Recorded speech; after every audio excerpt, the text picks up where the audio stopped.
Long ago, when these ancient Grecian temples were new, hemp was already old in the service of mankind. For thousands of years even then, this plant had been grown for cordage and coarse cloth in China and elsewhere in the East. For centuries prior to about 1850, all the ships that sailed the western seas were rigged with hempen rope and sails. For the sailor, no less than the hangman, hemp was indispensable.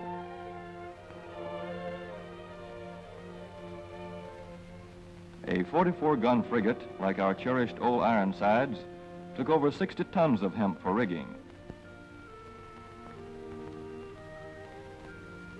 Including an anchor cable 25 inches in circumference.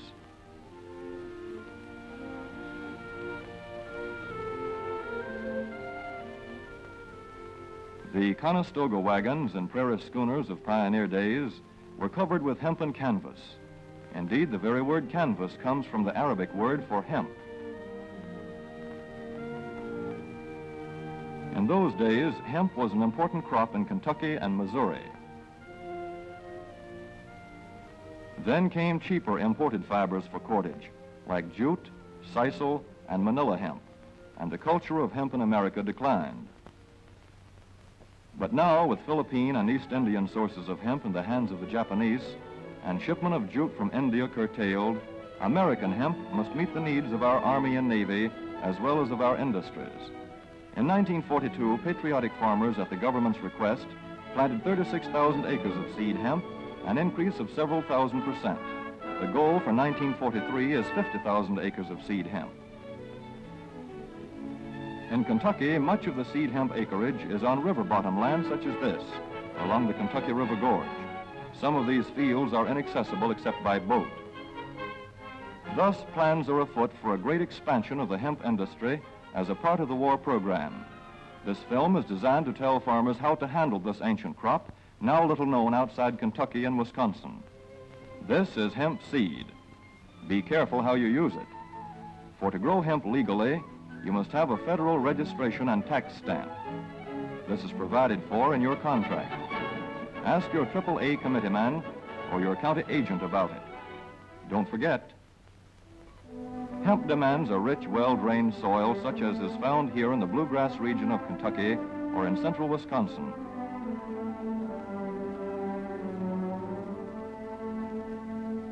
It must be loose and rich in organic matter. Poor soils won't do. Soil that will grow good corn will usually grow hemp. Hemp is not hard on the soil. In Kentucky, it has been grown for several years on the same ground, though this practice is not recommended. A dense and shady crop, hemp tends to choke out weeds. Here's a Canada thistle that couldn't stand the competition. Dead as a dodo. Thus, hemp leaves the ground in good condition for the following crop. For fiber, hemp should be sown 5 pecks to the acre. With drill, the closer the rows, the better. These rows are spaced about 4 inches. This hemp has been broadcast. Either way, it should be sown thick enough to grow a slender stalk.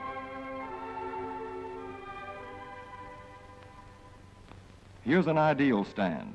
The right height to be harvested easily, thick enough to grow slender stalks that are easy to cut and process.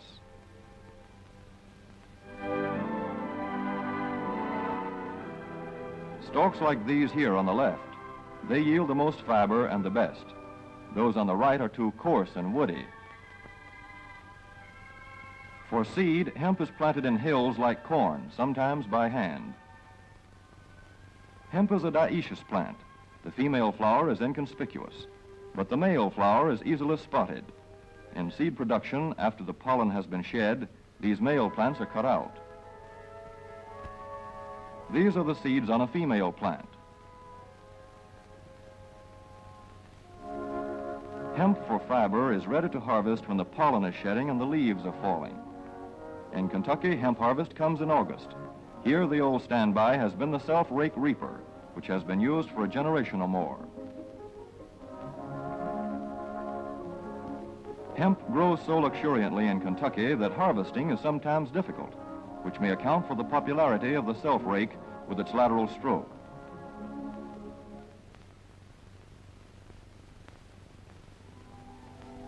A modified rice binder has been used to some extent.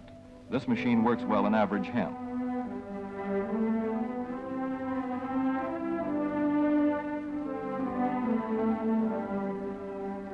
Recently, the improved hemp harvester, used for many years in Wisconsin, has been introduced in Kentucky. This machine spreads the hemp in a continuous swath. It is a far cry from this fast and efficient modern harvester to the Armstrong model of yore. But here's one kind of harvester, at least, that doesn't stall in the heaviest hemp. In Kentucky, hand cutting is practiced in opening fields for the machines.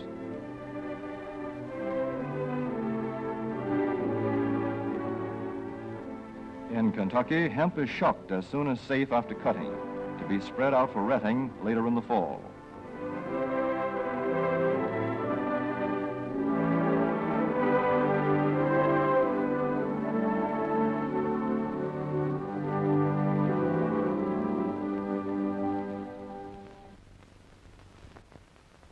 In Wisconsin, hemp is harvested in September. Here, the hemp harvester with automatic spreader is standard equipment. Note how smoothly the rotating apron lays the swath preparatory to retting. Here it is a common and essential practice to leave headlands around hemp fields. These strips may be planted to other crops, preferably small grain. Thus, the harvester has room to make its first round without preparatory hand cutting. Here the machine is running over corn stubble. When the cutter bar is much shorter than the hemp is tall, overlapping occurs. Not so good for retting. The standard cut is 8 to 9 feet. The length of time hemp is left on the ground to ret depends on the weather. The swaths must be turned to get a uniform ret.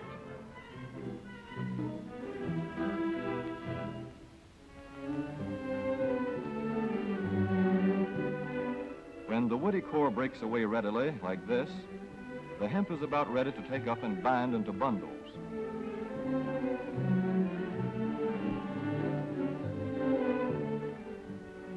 Well-retted hemp is light to dark gray. The fiber tends to pull away from the stalk. The presence of stalks in the bowstring stage indicates that retting is well underway.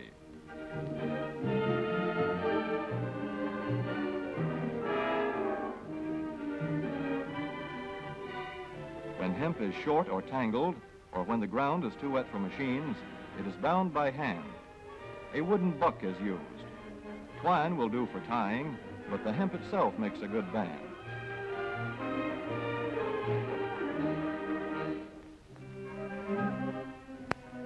When conditions are favorable, the pickup binder is commonly used. The swaths should lie smooth and even with stalks parallel. The picker won't work well in tangled hemp.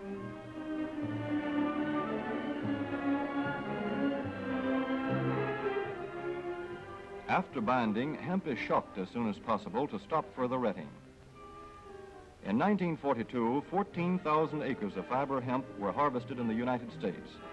The goal for 1943 is 300,000 acres. Thus, hemp, Cannabis sativa, the old standby cordage fiber, is staging a strong comeback. This is Kentucky hemp going into the dryer of a mill at Versailles.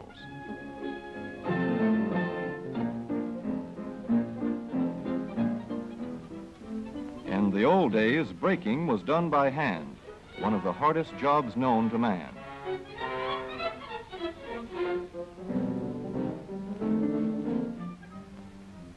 Now the power breaker makes quick work of it.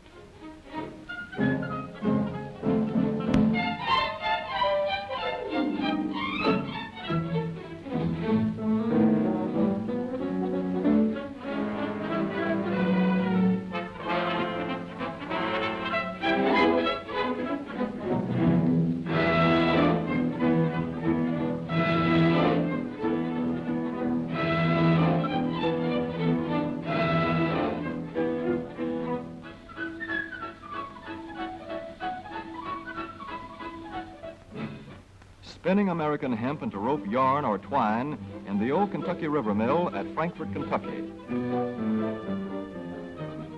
Another pioneer plant that has been making cordage for more than a century.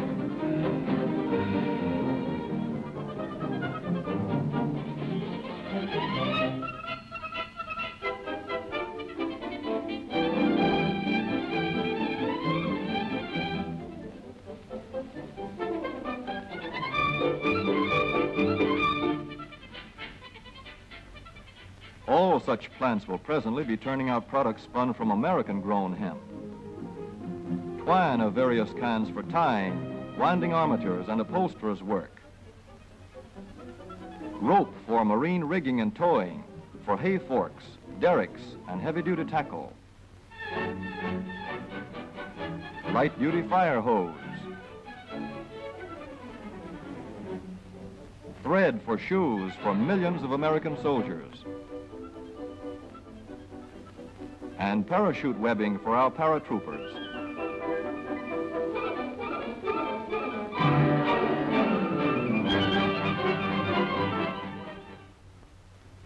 As for the United States Navy, every battleship requires 34,000 feet of rope, and other craft accordingly.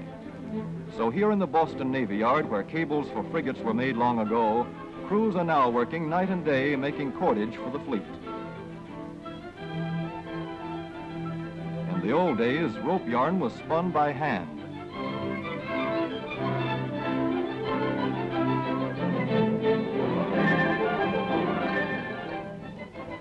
Today, even the rope walk is mechanized. 160 fathoms to go.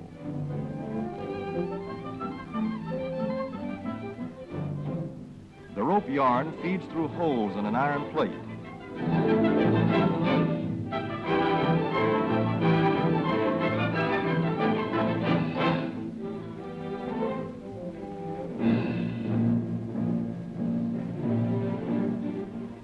This is Manila hemp from the Navy's rapidly dwindling reserve.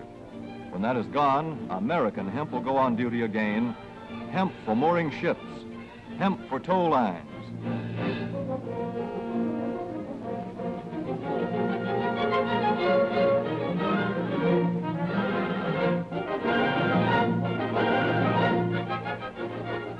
Hemp for tackle and gear. Hemp for countless naval uses, both on ship and shore. Just as in the days when old Ironside sailed the seas victorious, with her hempen shrouds and hempen sails.